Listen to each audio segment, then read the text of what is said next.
कोणीही रस्ता जाम करायचा नाही। ऑलरेडी पुण्यामध्ये ट्रॅफिकची समस्या आहे, नागरिकांना त्रास द्यायचा नाही। नागरिकांना त्रास न देता हा कार्यक्रम करायचा आहे, रस्ता जाम करायचा नाही।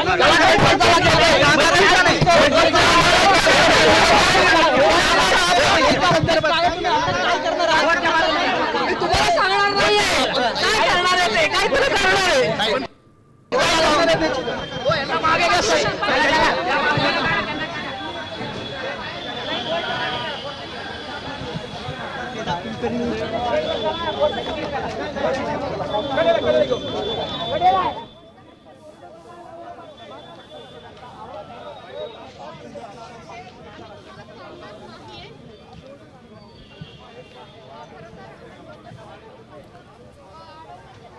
तर आमचे प्रतिनिधी अक्षय बडवे यांच्याकडे आपण पुन्हा एकदा जाऊयात। अक्षय, आपण पाहतोय की नमाज पठणावर हा वाद झालेला आहे, आपल्या भूमिकेवर आंदोलनकर्ते ठाम आहेत, पोलीस मध्यस्थी करण्याचा देखील प्रयत्न करतायत, काय सांगाल?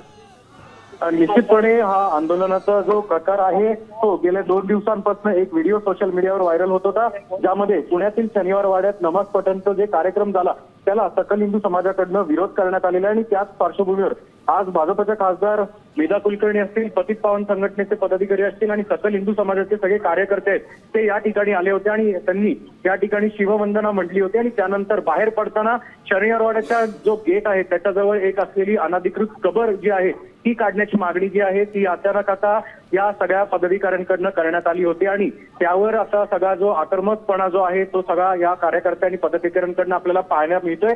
पोलिसांची हीच भूमिका आहे की सामंजस्याच्या भूमिकेतनं आपण मार्ग काढू, मात्र या ठिकाणी आपण जर पाहिलं तर पदाधिकारी कार्यकर्ते ठाम आहेत, कारण ही संपूर्ण परिसर जो आहे हा शनिवारवाड्याच्या आतला परिसर आहे आणि ही जी कबर आहे ती देखील अनधिकृत आहे।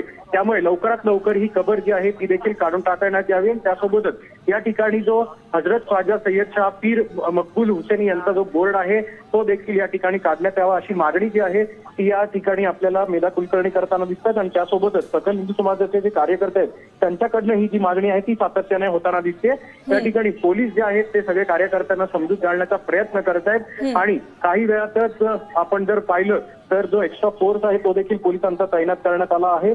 पोलिसांचे वरिष्ठ अधिकारी जे आहेत ते सुद्धा या ठिकाणी आलेले आहेत आणि त्यांची सध्या मेधा कुलकर्णी यांच्याशी बातचीत सध्या आपल्याला सुरू असल्याचं पाहायला मिळतंय।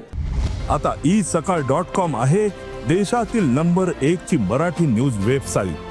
प्रत्येक अपडेटसाठी isakal.com ला नक्की भेट द्या।